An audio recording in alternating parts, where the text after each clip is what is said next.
Squid Game Season 2. Wow, gue terlambat banget nontonnya karena gue keasikan main Balatro ya. Gue kena penyakit, kena wabah ini ya. Dan gue tiba-tiba jadi suka sama Squid Game Season 2. Menurut gue Squid Game Season 2 ini punya potensi yang sangat-sangat luar biasa. Dan inilah pendapat gue. Ini gue baru nonton sampai episode 2 ya.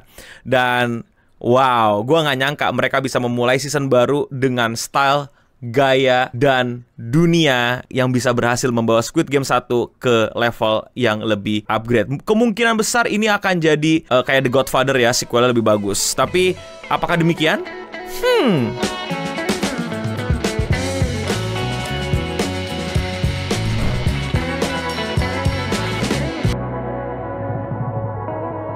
Squid Game 2. Fun fact, lu tau gak sih kalau Mr. Beast bikin Beast Game itu gara-gara dia sukses bikin Squid Game, dan keluarnya bareng antara Beast Game dengan Squid Game, yang satu di Netflix, yang satu di Prime. Itu fun fact aja sih, gak ada hubungannya. Tapi ada hal yang pengen gue bicarakan nih, yaitu adalah impression gue terhadap 2 episode pertama Squid Game. Dan menurut gue, wow, ini adalah hal yang gak pernah gue dapetin di season 1. Intensitas, urgensi, dan beban yang ditanggung. Ini ya season 1 gua nggak bisa bilang itu sebuah series yang keren banget ya. Gue percaya di situ masih ada faktor pandemi ya, dan gue nggak bilang jelek banget, tapi kayak ada yang kurang, ada yang terkesannya kayak kurang lengkap gitu. Walaupun secara desain, secara desain bagaimana mereka bikin warna peserta, warna penjaganya, dan gamenya dan lain-lainnya oke lah. Tapi secara story, season 1, Tapi season 2 gue somehow suka banget, gue intens banget nontonnya, gue suka banget, gue kayak menikmati banget. Dan ini bahkan gamenya belum dimulai. Gue sengaja stop di situ karena gue tahu ini pasti episode 3 gamenya bakal dimulai, dan tentu saja spoiler alert ya buat kalian yang belum nonton, nontonlah sana. Tapi menurut gue di season 2 mereka menambahkan sebuah rasa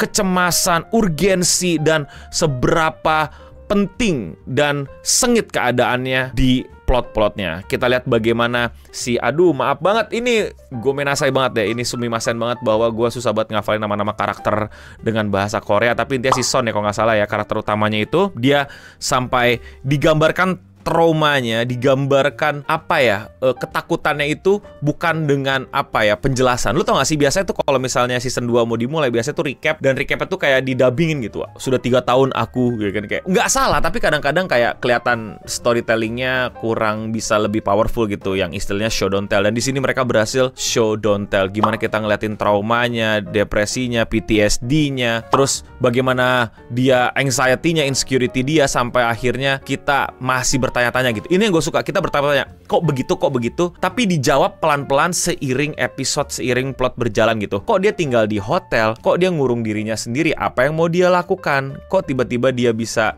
kayak bersembunyi gitu, apa intensitasnya, mau kemana ini. Dan itu pelan-pelan dijawab dengan sangat baik. Bagaimana akhirnya kita tahu bahwa dia meng-hire orang yang dulu dia utangin, dan bagaimana orang yang utangin kok mau di-hire sama dia, kenapa nggak dimalingin aja duitnya. Ternyata ini juga masalah bisnis dan empati yang sedikit gitu. Tapi kayak, iya, klien gue pada mati semua padahal mereka masih pada punya utang dan lain-lain. Itu kayak intensitas yang sederhana tapi kelihatan banget adalah hal yang tepat banget untuk dimasukin sebagai plot, kayak nggak ngada-ngada gitu. Terus gue suka banget bagaimana mereka unprofessionally professional ya, menjadi preman di Korea gitu, yang mesti ngirim selfie, bukti, dan segala macem gitu. Terus kayak gimana para tak NPC level 3 ini disuruh-suruh dan mengerjakan misinya dengan susah payah, dan bagaimana harus kesini, harus ke situ. Itu buat gua menikmati banget, itu buat gua sangat-sangat bagus banget. Dan akhirnya pelan-pelan kita tahu kenapa dia tinggal di Montel, bagaimana Montel ini bekerja, uangnya dia apain, apa tujuan dia, apa urgensinya, intensitasnya sekarang mau kemana, dan bagaimana perencanaannya. Itu buat gua pelan-pelan yang bagus dan ketegangan yang enak banget dibuat. Di episode 1 kita juga pelan-pelan dikasih lihat karakter si polisi yang ternyata hidup lagi, klise, ya udahlah ya. Dan akhirnya kita tahu urgensinya dia, yang ini yang gue bilang season 1 jelek gitu. Ini urgensi si polisi ini ke pulau tuh apa, ngapain, dan kayak nyari kakaknya, emang kakaknya kenapa. Itu yang di season 1 tuh kayak kurang banget, dan di season 2 ya lumayan dibantu dijawab lah. Dan karakter-karakter lainnya sepertinya akan menjadi karakter-karakter penting yang akan masuk di episode-episode berikutnya setelah episode 1 dan episode 2. Dan kita akan masuk ke hal yang menurut gue paling menyenangkan. Gue nggak tahu ya, mungkin yang cewek-cewek udah karena gue tahu dia aktor terkenal, dia juga sosok yang cukup di respect di industri hiburan Korea. Sorry gue nggak hafal namanya, tapi si rekruter yang si manggil-manggil orang gitu, yang akhirnya dia dapet scene yang lebih banyak, nggak cuman scene banting-banting kertas, apa nama gamenya, sorry lupa lagi-lagi. Di situ dia dapat semacam kalau ini jadi satu film sendiri tuh buat gue udah keren banget sih, serius deh. Bagaimana akhirnya kita bisa dapat lebih dalam gitu. Ini karakter siapa sih sebenarnya dan seperti apa dia dan seperti apa sosoknya gitu, dan se-cool apa dan se-unik apa dia punya trait di personality-nya itu benar-benar luar biasa sekali. Gua senang banget dia ngedapetin sebuah adegan yang benar-benar nunjukin bagaimana dia melihat dunia, distopia yang dia hadirkan di mata dia gitu, bahwa ya itu dia itu menganggap semua orang itu adalah orang-orang yang rusak, gagal, sampah, dan bagaimana dia nge-treat sampah dan bagaimana dia senang banget dalam nge-treat sampah itu harus dalam bentuk game. Nggak yang langsung kayak ada orang susah gampar, ada orang miskin gebuk, ada orang gelandangan tendang. Enggak. Dia suka menghancurkan, tau gak lo? Menghancurkan, bukan menyiksa dengan fisik, tapi menghancurkan impian. Jadi dia tahu loh bahwa orang-orang kayak gini tuh nggak bakal pilih roti gitu, tapi pada pilih voucher yang pasti kesempatannya ini. Mereka penjudi, mereka orang-orang yang pengen hidup cepat, pengen hidup instan, pengen hidup gitu aja, nggak mau berpikir panjang. Mereka lebih memilih untuk tiba-tiba kaya daripada bertahan hidup dengan roti sederhana. Abis itu ditunjukkan dengan scene dia numpahin roti terus diinjek-injek, terus dia bilang,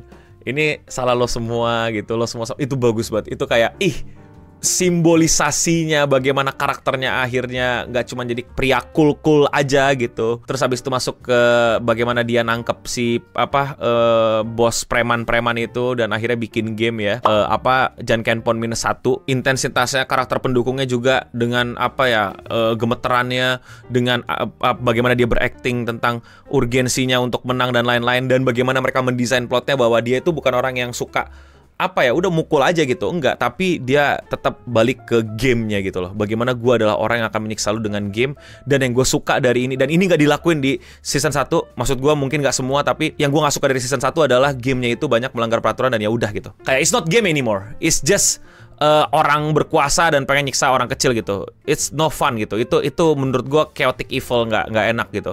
Mendingan lawful evil gitu. Dan dia tuh lawful evil, enak gitu. Tetap pakai game siapa yang mati gitu. Dan ikutin peraturannya. Yang nggak ikutin peraturannya ini gitu. Dan kayak wow, itu keren banget. Dan itu dia lakuin lagi di karakter utama pada saat main Russian Roulette dan dijelasin peraturannya. Dan di situ kita ngelihat pertarungan dua ideologi gitu. Untuk lu adalah sampah atau lu adalah lapdog, lu anjing pesuruh, lu cuman jilatin sepatu tuan lu dan lu merasa lu lebih tinggi daripada orang lain padahal lu juga sampah. Dengan gambling 50-50, dan dia bilang, lu bisa kan nembak segala macam, lu tembak gua gitu kan. Terus malah gak ketembak, malah gak keluar pelurunya. Terus dibalikin, oh lu yang ini kan, lu yang sekarang bisa lakuin itu kan. Tapi yang gue suka dari karakter itu adalah enggak, dia stick to the karakter. Gua menyiksa orang dengan chance, dengan game, dengan probabilitas. Kalau itu probabilitasnya dia dapetin, dia lucky, and that's it. Gak boleh gua broke the rule hanya karena gue yang bakal kalah. Itu menyenangkan sekali. Itu bener-bener ngebuat gue seneng gitu. Akhirnya gue bisa ngeliat intensitas game itu bener-bener game, bukan gue berkuasa persetan koro peraturan aku wong sugih gitu. Itu membuat gue jadi komedi, bukan jadi sebuah intensitas film yang berusaha untuk menggali tema distopia. Dan akhirnya gue belum nonton lagi. Gue cuman mau share bahwa tadinya gue ragu sama season 2, tapi gue jadi seneng sama season 2 gara-gara 2 episode ini. Dan mungkin kalian yang udah nonton bisa komen di bawah gitu, kayak ya no, lanjutannya pasti lu bakal ya atau gimana dan lain-lain. Gue nggak tahu, tapi gue sangat-sangat akan pelan-pelan lanjutin, dan gue akan mungkin bikin videonya lagi untuk nge-recap apa yang udah gue tonton dan bagus apa enggak, atau ternyata harusnya emang berhenti di episode 2 gitu. Karena itu keren banget men, desain gamenya keren banget sumpah. Yang gila, itu karakter selesai mati, tapi dia mati dengan sangat keren, sangat luar biasa, dan sangat impactful ke cerita, dan mengembalikan esensi distopia Squid Game 2 in my opinion. Lalu karakter Jokernya ya, kalau kalian tahu tuh ada si Joker itu loh, maksudnya si pelawak itu, si wakil ketua preman itu yang akhirnya jadi si pelawak yang berusaha untuk merekrut banyak orang dan menjadi sidekick dari karakter utama kita. Itu menurut gue porsinya pas banget, dan bahkan gue suka banget juga tentang intensitasnya, bagaimana si karakter utama ini melihat bahwa wah, ini gue bisa diserang di kapan aja, di mana aja, gue mesti serba prepare, gue mesti serba bisa, gue nggak boleh asal merekrut orang, gue harus bisa lebih serius, harus bisa menggerakkan tenaga, nggak yang kayak lone wolf gitu loh. Lu kasih kalau film-film Amerika tuh langsung bakal kayak wah, lone wolf, gue yang terbaik, gue akan balas dendam dengan cara gue, nggak dibantu siapa-siapa, tapi di tengah jalan ntar dibantuin orang. Tapi di sini dia berpikir sebagai tetap orang biasa gitu, bukan kayak tiba-tiba Superman jagoan gitu, tetap orang biasa yang nggak ngerti banyak, cuman gue punya uang yang banyak, bagaimana gue memanfaatkan uang ini. Sangat-sangat relatable, sangat-sangat kayak ya kalau orang biasa juga pasti akan melakukan ini gitu. Dan kebetulan dia jauh lebih pintar dari biasanya karena dia udah diterpa environment yang bukan melatih fisik dia, ngerti gak sih lo? Dia tuh nggak terlatih fisik tapi dia terlatih mentalnya, dan ditunjukin bagaimana mentalnya untuk lebih calm, lebih tenang, lebih assess the situation, lebih coba berusaha untuk cari solusi, lebih berusaha untuk apa ya, nggak gambling dalam hidupnya walaupun ujung-ujungnya juga gambling, tapi setidaknya dia memanfaatkan semua token yang dia punya terhadap sebuah hal yang lebih mengancam daripada hidupnya dengan tujuan yang nggak mulia tapi lebih kepada kayak balas dendam dan stresnya gitu. Dan kita masih dikasih lihat susi manusianya yang bingung juga mau ngapain gitu. Season 2 Squid Game lo memiliki 2 episode yang sangat luar biasa. Gua akan siap-siap nonton episode berikutnya. Kalau menurut kalian bagaimana, coba